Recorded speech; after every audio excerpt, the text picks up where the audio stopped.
Slurpty derp, my G's. Hope you're all doing well. Hang on, I just got to take a call. Hello, mate.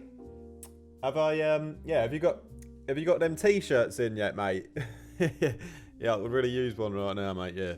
Nah, you ain't got them. Nah, well, you know, waste of space, you know. Yeah. Hope you guys are doing well. In all seriousness, today I'm gonna do a little track breakdown on my last release, AMETHYST. I've let it simmer for a couple of weeks. So, time to deconstruct. I really like this one. Oh, just hit my head on the microphone. I changed the microphone sock. I hope you like it. It's I might do a new sock for every video if I feel really inspired. Yeah, it's not a sock that I really often wear, this one, so I thought, you know, I can use that as a microphone sock. You can really colour the sound of your voice when you choose the right sock. I might design my own brand of socks for microphones. Don't copy that idea. Yeah. So anyway,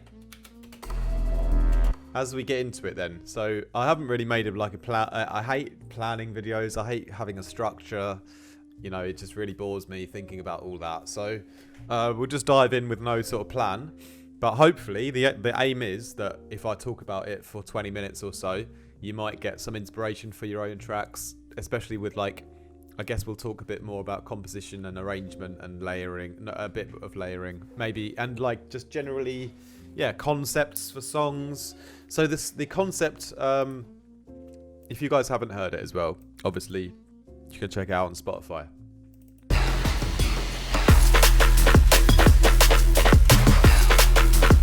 This actually sounds really good already because it almost sounds like the final version, to be honest. Because this is a previous project where the main composition is, and then what I've obviously done, like I always do, is I've bounced it out and then mastered it myself. I do mastering, by the way. If you ever want mastering done, it's quite affordable and it's very good. I always get people coming back for it. So if you ever want that, just email me. I can do it better than an AI can because I'm a human. Anyway, yes, what I do when I master, I think I mentioned this last time recently, is I do like a little stem master and then like a final master, but it's not always necessary. But yeah, this is the final composition before I get into that stage.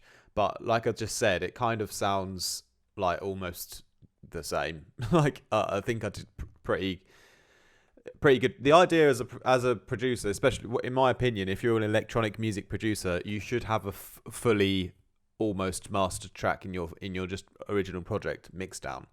You know, because the idea is that you want to be fixing as little as possible when you've bounced it out to audio. So yeah, I'll get everything in my own music. I'll get everything to like 97% or 98% done in the original composition, you know, and then the rest of it will be like, you know, what tiny little things can I do to make it even louder. Anyway, so here we go. So we've got a bunch of groups and things, obviously. So I've got my drums. I've got my cymbals separately this time because, I like to sort of often compress those together and then put them into the drum bus afterwards because that, often the cymbals are like, I want to push them more in the background. That's why I want to compress them, you know? I don't want to actually compress the drum group because, you know, in case you're not familiar with my opinion on compression, this is like completely everyone's opinion, but like I don't believe that you need to compress things to glue them together. I think that's that's not necessary. I like to saturate things to glue them together, and I like to just get things at the right levels to begin with, you know? So yeah, when it comes to compression, I don't like to compress the drums because then my loudest parts of my drums are my kick and my snare. And if I'm going to compress the whole drum group, then I'm going to bring down the kick and the snare. You know, it's going to target those loud parts and bring them down. So that's completely counterintuitive because my kick is sort of like the highest volume part of the track, and everything sort of bounces off of the kick. So if I'm bringing down the kick, essentially I'm just bringing down the volume of everything, you know, so it's not going to be as loud. So that's why I don't see the point in doing that. So yeah, like you can see here on my drum bus. I've got like the Wings Fire for like saturation in the high end, multi-band saturation.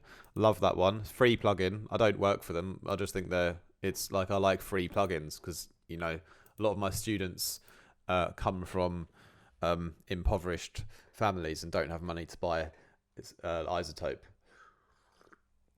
I'm just messing around. You guys know that I like to joke around, okay? But in all seriousness, I like the sound of this one.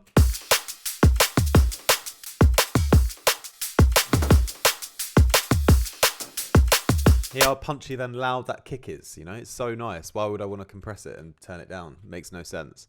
Anyway, yeah, so what I like about this one is it just saturates the high end really nicely. Brings out all the extra details in the high end of the work that I've already done in the layering. So obviously the layering is super important first and foremost.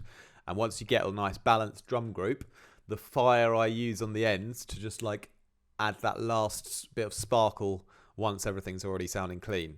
So the cymbals, let's put an EQ on and have a little, oh, I've probably got one on the master, haven't I? Oh, maybe not. Not in this case. Yeah, the more I go on my production journey, the less and less I rely on the analyzer, just because I've got a good relationship with my headphones.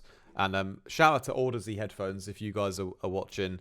Shout out to Chris especially because he's an absolute G. Because my Audeze broke, my left driver exploded when I dropped it about sort of 10 centimeters on the floor. It was a really small little drop, and it just. I travelled around South America for 6 months with these in my bag, just like going all over the place, just not really. They were just wrapped up in a t-shirt or a pair of socks or something, absolutely fine the whole time. Came back to England, dropped them in like the most like unimpactful drop, and then it just ruptured. But I've had them for years, and their customer service is absolutely amazing. And they replaced the pads. They've got leather pads now, and it makes the bass like a bit heavier. My thing about these before was the bass was always a little bit like missing, which is cool because it makes you have to do like a really nice mix in your mid-range and high end. But now the bass is a little bit more powerful, so it's just more fun to produce with again now. But yeah, I'm rambling. So anyway, here is the you see the cymbals. You know, they're quite high up, to be fair. It's mostly taken out quite a lot of the mid-range. You've got a little bit of kind of you really don't have much in this group. Depends on like the vibe you're going for. Obviously, in this Neurofunk track, it's the mid-range is all taken up by the bass, you know. So I've really sculpted out a lot of the frequencies, you know. Nice and flat in the high end though, no real like loud peaks. And again with the cymbals, I've done a lot of transient shaping. That's very important. In the individual channels as well, but also then on the group, you know, even -4% just helps a little bit. Softening the cymbals, because cymbals are always like super harsh and heavy in the transient department, like in any sample pack. Like I'll always soften them, you know? So, yeah, they're pretty loud to be fair still. And then, so, yeah, really nice, interesting layers on my drums here then. So I've got a lot of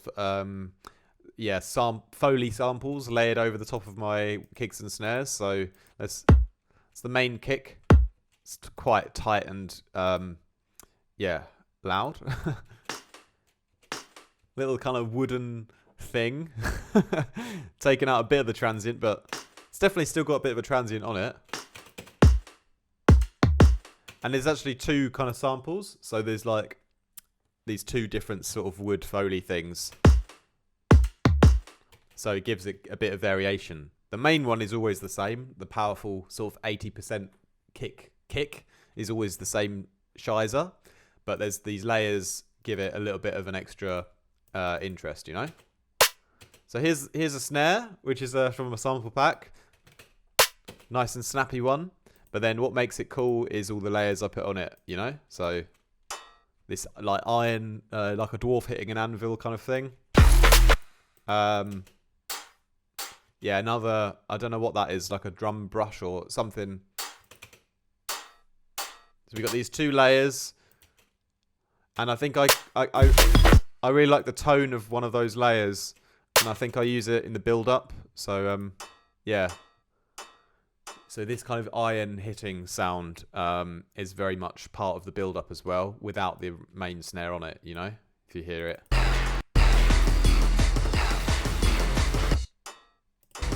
It comes in a bit earlier, actually.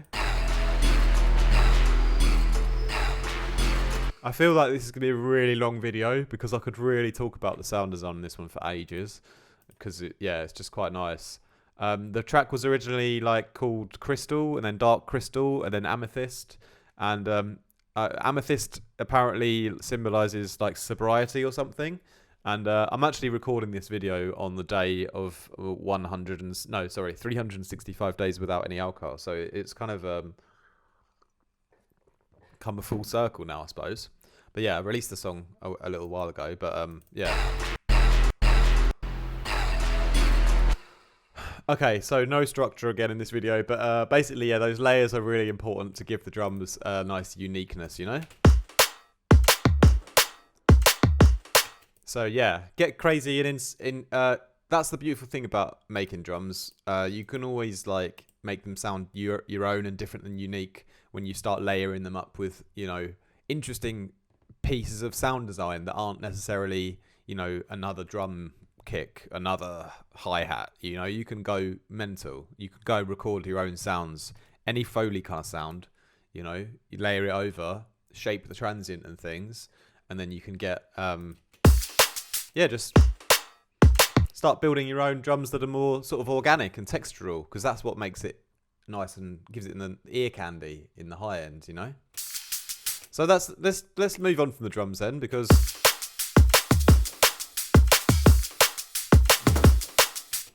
oh yeah, just this one last thing. So this is one of these little drum fills. I don't know where it came from.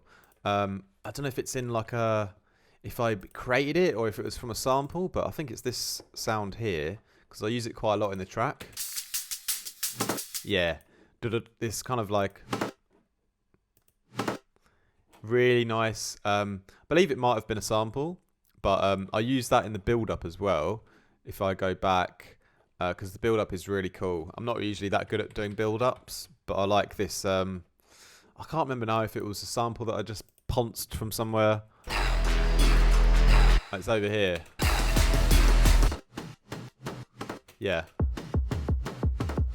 So I'll quickly just talk about the build-up because it's the drums make quite a big difference. So this sort of percussion thing with it, it's got like a lot of low end in it still, you know. So it's one of these sort of drummy, percussion-y layers that I haven't like taken it out and put it in the cymbals group. You know, it's one of these percussion things that keeps its mid-range in there.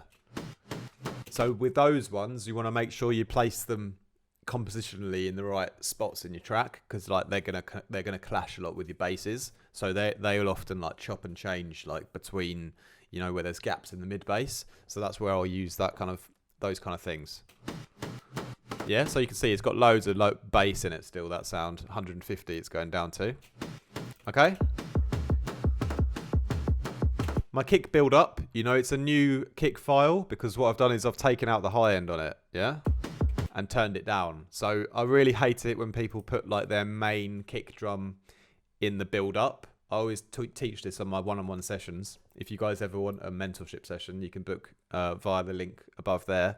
I actually usually wear t-shirts for those as well, so don't worry.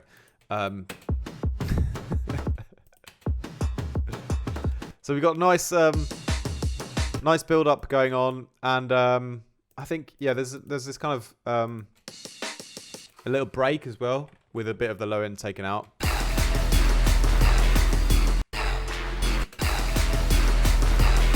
Yeah, but there's loads of layers going on in the intro, and like like I said, I'll often take things from the main drop, like the main kick, and just bring it down to a new channel, turn it down a bit, maybe take out some high end. Yeah, maybe soften the transients, make it a bit like softer and not in your face. And then I've got the main like really heavy, powerful kick happening, just saved for the impact on the drop. Yeah.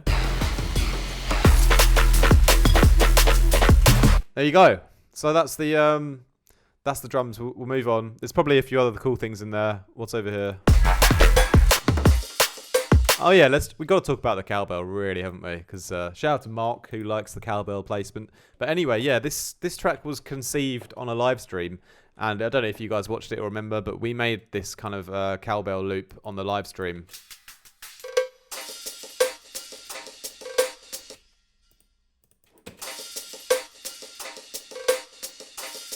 Yeah, this one here.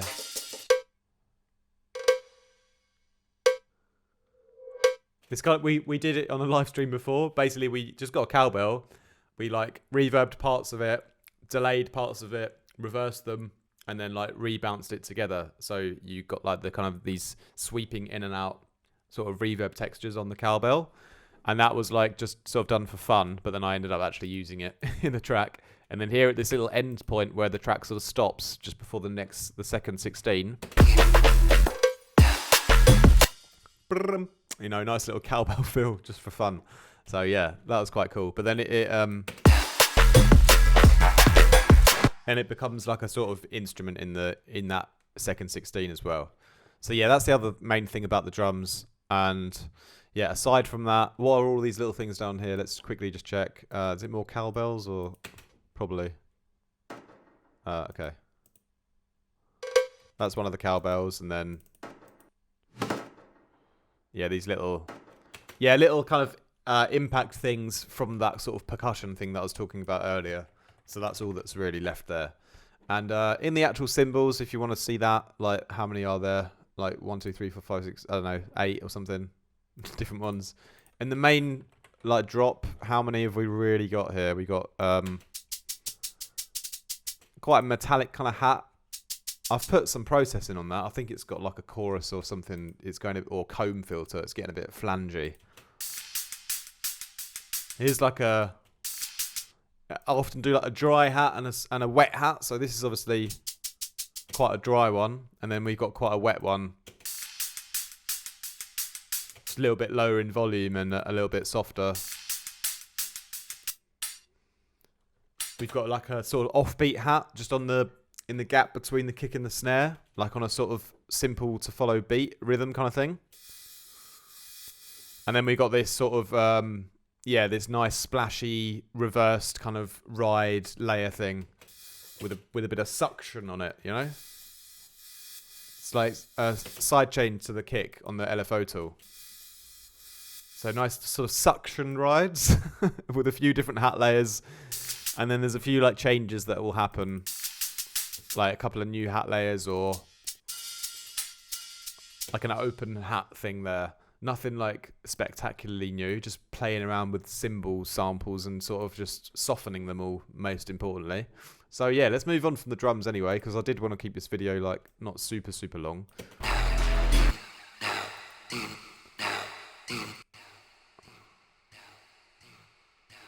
Not sure where the sample came from originally, but it's like, I don't know what it even says. It sounds like it says now and then scene. So I've called it now scene. And it's just 2 words. And I just chop and change between them. And I just like pitch them down an octave for the... Okay, there's a layer that's just super reverbed. There's a layer that's... This one has got a pitch shifter on, but it's like not 100%. So it's got like a 50% pitch shifter that's an octave down. So you can hear that sort of background low octave version of it to add in some sort of extra harmonics and things. This is the main one, actually. This is the one that's really been taken down. So there's a few sort of stacked on top of each other. That's the main one. And then, yeah, these extra ones... different levels of reverb and different pitch kind of things on there. Yeah? So I won't talk too much more about that because it's not really... The one other thing is... So it goes now, just before the drop, and that kind of like sort of sucks you into the drop as well, so that's quite important. And I use that again often throughout, like at the end of an 8 bar or at the end of a 16 bar, just this one like... There, I used it on the beat there, but... Okay, so I lied.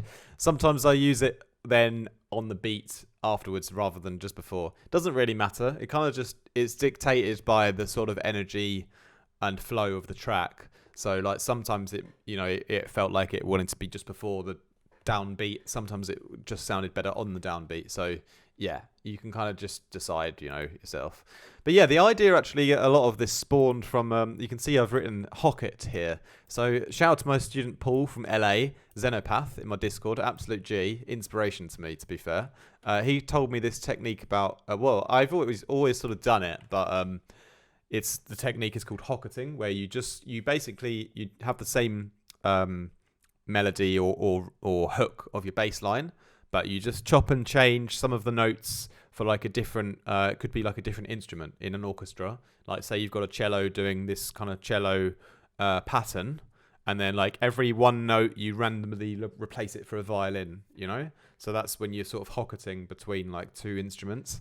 And the same thing kind of applies in bass design, basically when you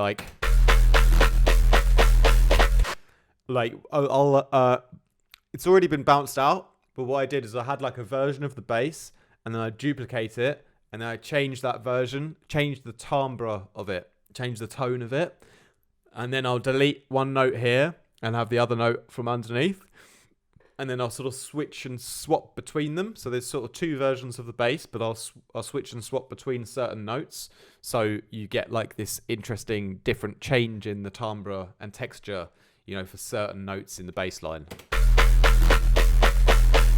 Okay.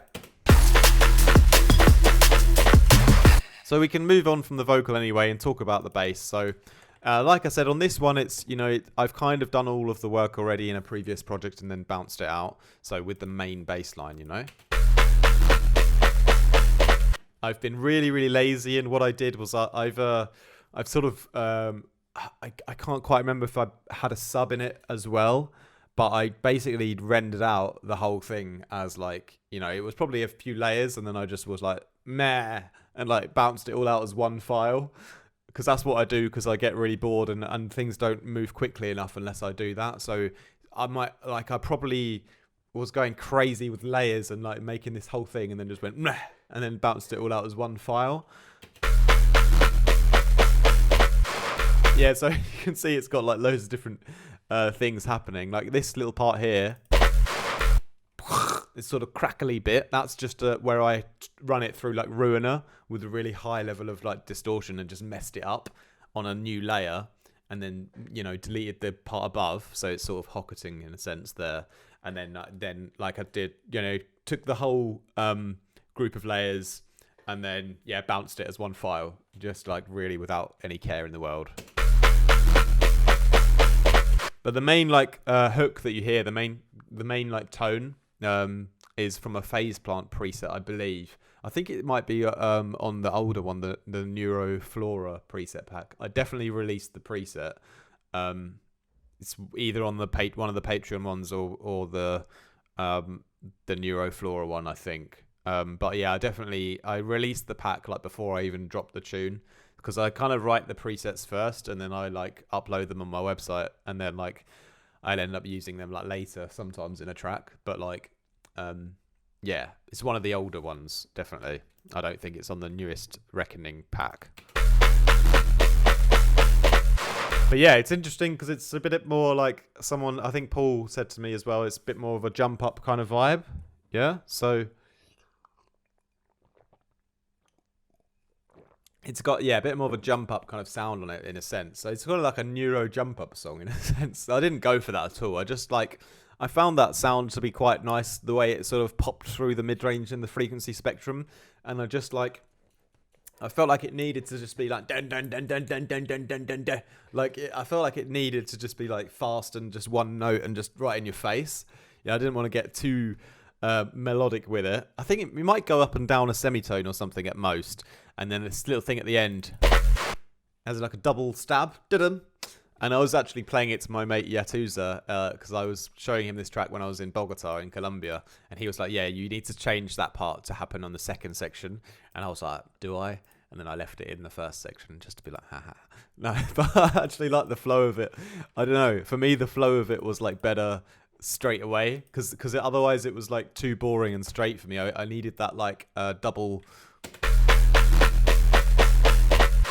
It goes up a semitone. I needed that to happen already in the first like 2 bars, because otherwise I would have got bored of the sound, like personally, because the sound is like, yeah, it's a little bit more jump uppy than I'd normally go for.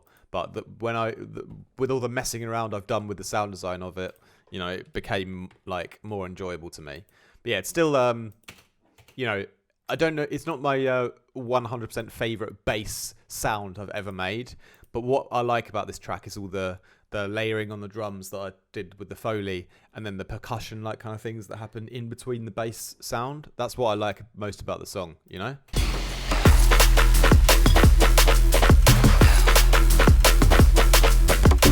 That part, you know? It's all about that bit for me, really, you know? So that's actually another phase plant bass. It might be the Crunk. I think it could be the Crunk. It's on one of the older. I don't think it's on the new phase plant pack. I think it's on one of the older ones. But yeah, that's. Oh, this is an old Vital preset. I don't remember what this one is. This is Dead Simple. Okay.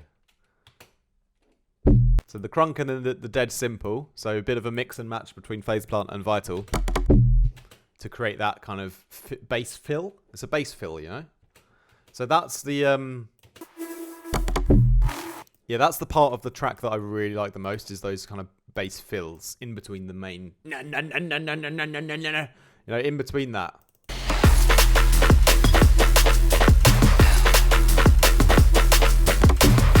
Yeah, so I like that a lot. But yeah, so that main one, like I said, made up from a few layers, phase plant and stuff, bounced out as one whole file, and then here it continues, but then I put more gaps in it and introduce a call and response layer. And this one is also shout out to Paul again, Xenopath, because I remember he said he really likes this preset, which is the Pirates one. I did a video a while ago, if you go on my channel, called the Neurofunk Pirates or something like that, and that's this bass. You know, just use that one in there. I think it was a phase plant one, and yeah, that's on the older packs as well, on Neuroflora, I think. So yeah, that's that sound, and that's sort of cool and responsing then with the. I didn't like sort of chop out the main one completely. You can see there's like still audio information, but it's more like the kind of tails and like distortion little FX parts, not like the you know, you see like the main transients where it gets loud, you know, that's like the main sort of bass stab. That part, you know, is in between the pirate kind of sound, you know. So the pirate sound only sort of happens over the top of these parts where it's more quiet, you know, when it's more just FX and tail, not in the main like bass hits. So they're very meticulously arranged. So the idea is always to give space for one, you know, main bass sound over the other, you know, because if you're using 2 basses or doing something like this, you've got to give them space each for the mid-range, of course. And yeah, but you can get away with using them both sort of together, as long as the main sort of dynamic part and the loud part are not layering on top of each other, because then it would like be too confusing, you know. It would be too many frequencies in the mid-range for it to be clear, you know. So that happens there. And then yeah, the third section is like a complete switch up in the bass, and I did this it was almost like another track before that started off with this bass. It's called the fake bass, and I made this on like a previous live stream as well, but this was actually the main drop on the live stream track that I was producing.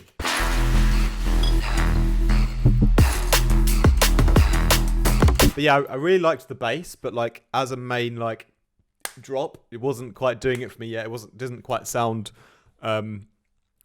finished enough, full enough, punchy enough, powerful enough as the main drop. So I ended up recycling it and using this as like a later section.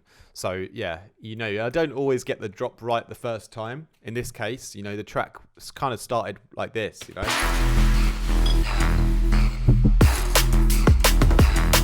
I was like the original first drop, and then I just did some more sound design, made some new basses, and then decided, okay, I can put that to a later section.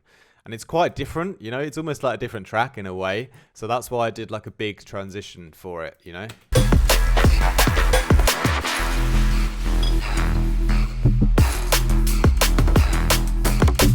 Obviously, all the rest of the sounds are the same, so it ties in. We've got the same bass, same drums with their effects on. We've got the same sort of lead and background sounds. Just the bass switches up completely, and I use this kind of brass. Maybe it's in the leads, is it?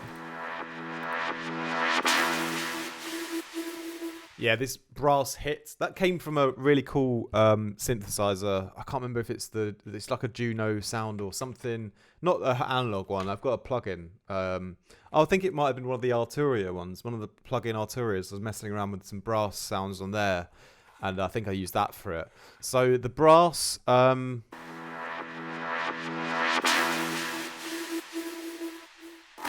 Yeah, the brass is great, and it's in the intro as well. I wrote this hook, down, down, down, down, down, down, down, down, and I originally used that on the drop, and I was trying to layer it on top of the bass. I think I was trying to layer it on top of this, in this section here. I think that was the original drop. When this fake bass wasn't quite doing it for me, I tried to like layer on this brass lead over the top. It just wasn't working. Like it's still the mix down it wasn't really dynamic and punchy enough. So in the end, I ended up not using that brass lead as a main like lead on the drop, but I instead just decided to still keep it in, but use it in the intro and sort of really reverb it out and quieten it. And then in this section I did end up using it, but more as just a stab, and then it comes back in our sort of breakdown. There's like another version of it which has been sort of panned with the LFO tool, so it kind of goes left and right a lot. And then it happens at the end as well. Then it fades out the track. So it was quite an integral lead for the whole track, but like I said, I kind of ended up not really using it on the drop in the end, because it just this new bass took over, and that just wanted to have all of them. It wanted to hog all of the mid range and everything, so I just left it without the brass in the drop. Yeah, let's talk about. Is there anything else to talk about the bass? Yeah, obviously the second. This took me ages to mix, because I wanted a new bass sound, so I got this sort of sample. It's from like a Blackout Pack or Pythias, just a one shot, which I tried to process a lot to make it my own, and then tried to fit it in the track, and it was a real pain in the end to fit it in, because it just didn't really, it wasn't really fitting it properly, very easily, and I wanted.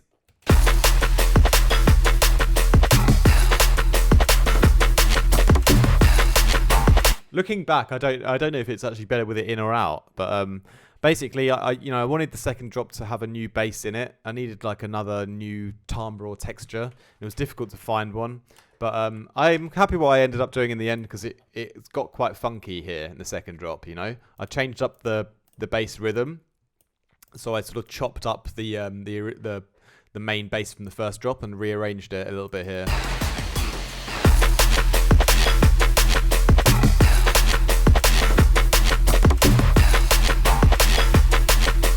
Yeah, so it's a little bit funkier in a way. It's got a almost more groovy and funkiness to it than the main drop. The main drop's quite straight and in your face. This one's got a bit more space to dance in it.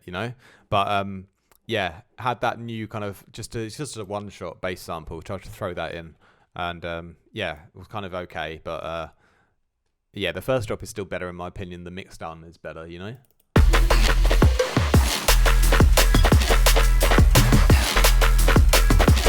Here it gets a bit better and a bit more livelier, because that kind of funky bass groove, it sounds wicked, but it wasn't like quite as full on as the other version. So when I leave the bass just running out how it was before, the mix down was just like more filled out always, and just more balanced. So I like this a bit more. The mix down kind of goes back up to a proper volume again here.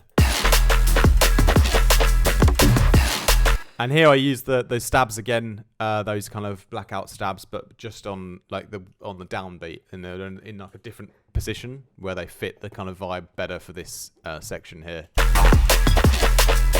Oh yeah, we've got to talk about this little honk. Yeah, so there's a honk, and it's basically a singular honk kind of sample. Well, it's the Pirates. It's where I was talking about the pirate basses earlier. I just use one shot of it basically. So in this section here, I've got the kind of dun, dun, dun, dun melody, but on the first drop as well, I use just one note of it in this section here, just to break up the arrangement a little bit. Yeah. And because it's just a one shot, I decided to go really heavy on like the reverb on it. So it's got like a, how can I say, it's been run through sort of 100% Soundtoys delay or infinite smile or like just reverb 100% something. Can't remember which one. Sounds like the Soundtoys infinite space or something, but it could be just the endless smile as well. But yeah, run that through. Balance that out as a 100% reverb thing and layered that back in with the stab. So in this section, we got a bit of a sort of splash in the background, So yeah, that's really nice for me. And yeah, going back to the bass then, yeah, that's sort of the second section talked about how, we just sort of chop the rhythm up a bit, add in a new little one-shot stab from a sample pack.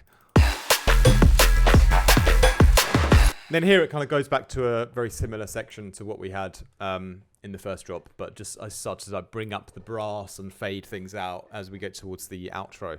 But yeah, other things then, like we kind of talked about the Pirates and everything already. This is like my X bass, my extra bass, so it's not the main like Amethyst signature sound one here. It's the little fills and things, We've got a little bit in the intro. Well, that's not even really a bass. I don't know what that's, just a percussion thing, But yeah, these kind of like I talked about, the pirate basses from the Faceplant pack, the little Vital, dead, simple, kind of sine wavy kind of bass here. Yeah, really nice low kind of, just really nice little. Yeah, that's a great sample actually. I love that one. Yeah, it's just these extra things, to fill out the gaps and things like that, really. And yeah, then I've got Restliche, which is it's German for basically rest of stuff. So there's a few other random things. Oh, I got to talk about the drone in a second as well. Yeah, don't ask me how I made that. It's probably Spitfire Labs random thing or something. Some kind of random tuned percussion. I don't know what it was. Some kind of reverbed out layers. This is mostly like weird stuff that I've done using sounds from the drop. Reverbing things out a lot and putting them in the background to fill out the breakdown sections. So that's this folder. But I basically just grouped it together so I could have like control over it and minimize it all, because I like to minimize things to make it easier. So the last thing then to talk about would be just the drone essentially. So do I mean the drone? No, I don't. No, it's in the leads. So it's like the tension layer. So it's kind of like a drone, and I called it the lickit, I think. So these parts are really important for the track. They're like the lead things that happen in the background to keep the energy flowing, yeah? And there's another one here as well. It's one you hear it a lot in the intro too. So just like a synthy kind of stab, super distorted, super delayed and reverbed, turned down, taken out most of the mid-range but left a little bit in. Yeah, these kind of splashes, they do still have a fair amount of mid-range in. So if we have a little look here, because obviously it's going to clash with the bass, So it's gone to about 300. It's not a lot, but there's some in there. So you definitely hear it, you know, in the mix on the drop. You definitely hear that kind of, hear a bit of that mid-range splash from that. So left that in, but it's placed in the right points on the kind of downbeat, so it doesn't so much conflict with the mid bass, the main mid bass, you know, because it's not so often. But this one is like the whole time, it's very sustained throughout the whole composition. So in this one, you can probably see that I've taken out a bit more low end from it. Oh, that's quite interesting. There's quite a big spike there. Yeah, I was expecting it would be more just high end, but obviously I've left it in there. I guess quite narrow, so it kind of just cuts its little way through the mix down, you know? But yeah, with the mid bass, if I take it off, yeah, it doesn't clash with the mid bass. Well, I think because it's so narrow, that little narrow sine wave, and then most of the rest of it's in the high end, doesn't really conflict with the mid bass. Like, you kind of get away with it here.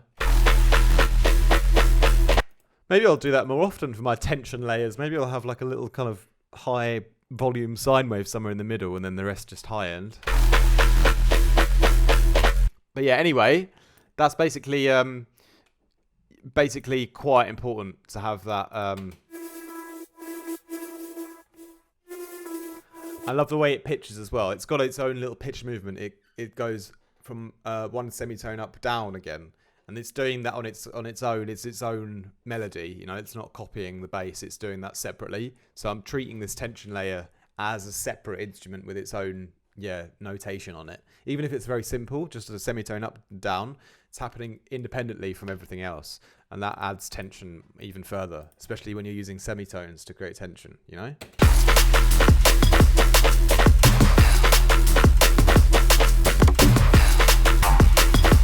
Yeah, so loads of things going on in this track. Loads of effects, loads of background things, loads of Foley, loads of things going crazy in my mind, and then trying to like organize the chaos and make sure everything's not clashing too much with each other in the mix down, and then just going through over and over again and just moving things around. A lot of it's done in the composition. It's all in the composition. It's all in the placement of the sounds. You know, you always think from a broader perspective, you've got a certain amount of space in your frequency spectrum at any given moment in the song, you know? So one moment here, everything's like this. One moment here, everything's like that. But basically, yeah, the idea is, you know, clashing two major things, especially in the mid-range or low end, at the exact same time. It's just going to result in a bad and unclean result, you know? So you can have loads of different things going on all the time, as long as you place them independently from each other, or when you do place them together, you're very attentive to where things are sitting in that moment, you know? So, yeah, the whole way through the track, you know, there's a different array, different, combination of frequencies, always, yeah? But you're making sure that there's never a moment where there's two massive things overlapping, you know? And if there are, you know, you just think about how you could creatively solve that discrepancy. That's a brilliant word to end this video on. Discrepancy. I hope I used it right. I can't actually remember what that word means, but it sounded like it fit. And just use more cowbell, basically. That would be the sort of summary of the video. There we go, my G's. That's this video wrapped up then. So hopefully inspires you a bit, and learned a little bit from that. And yeah, thanks a lot for all your support watching the channel. It really means a lot to me. And peace out, much love. Don't do anything I wouldn't. Ciao for now. See you soon. Bye.